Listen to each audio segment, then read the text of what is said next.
stunned Sunni Hanafi self.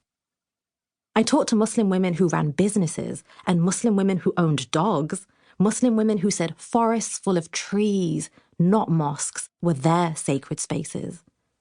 They disrupted and diversified my perspective and showed that Muslim women are not a monolith. Muslim women are everything. I've wanted to write this book since I was 14, but I began writing this book when I was 34. Frustrated with the narrative surrounding Muslim women, one that, even when it purports to celebrate us, is surprised that we can do things. Wow, look at this Muslim woman run a marathon. Wow, this one is riding a bike. I fired off a fed-up tweet. Bored of the, wow, look at these Muslim women kickbox, write code, eat salad articles, it is possible to be a Muslim woman and do things. The tweet became a prose poem, which was published in a newspaper. I had rejected the invitation to turn it into an essay, not wanting to read, let alone write, another, we bleed just like you, weep just like you, let me prove my humanity to you article. The prose poem was titled, Yes, Muslim Women Do Things, and it featured Muslim women doing incredible things. With illustrations by artist extraordinaire Fahmida Azim, Yes, Muslim Women Do Things showed Muslim women reading books and taking naps. It talked of Muslim women performing open heart surgery, rolling a cigarette, cursing a broken nail, digging salad out from between their teeth. Revolutionary. Yes, Muslim Women Do Things struck a chord. I don't know if it was the eyebrow piercing on the black khimar-wearing Muslima's face, or that the Muslim women reading a book was wearing hijab, but readers responded passionately and in droves. Some loved it, others hated it, but it was clear that there are still many people who believe that Muslim women are one thing, that we should be this and say that. It was probably the furious trolling of the haters that landed us lots of attention and this book deal. Jazakallah khair.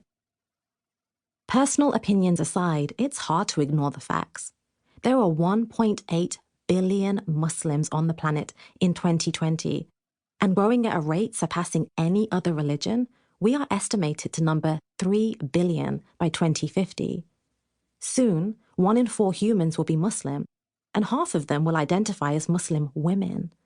And Muslim women, with our higher education and employment rates compared to Muslim men, are leading the charge when it comes to the progression of our ummah. 3 billion Muslims won't all look the same, or sound the same, or practice our versions of Islam in the same way. The 1.8 billion of us here now reach across entire spectra of ethnicities and denominations, languages and sexualities. From my mother's flat in the East End of London to my aunt's pious household in the centre of England, we live differently, worship differently, dream differently. I dreamed small dreams before I turned 14. I buried fantasies and limited my belief in all the things that Muslim women can be.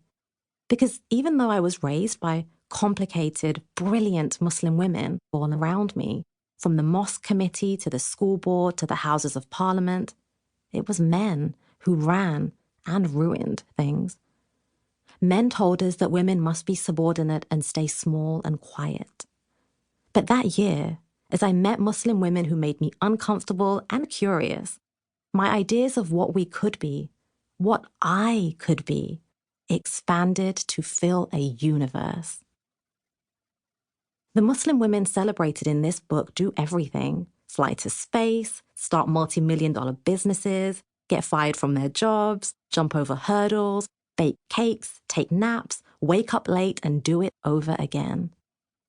There are many more phenomenal Muslim women, surfers, prison abolitionists and boxers among them, who didn't make it into this book.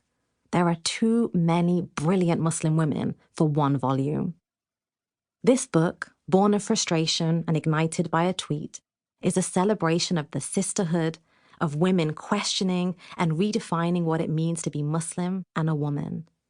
Fueled by our sisters' successes,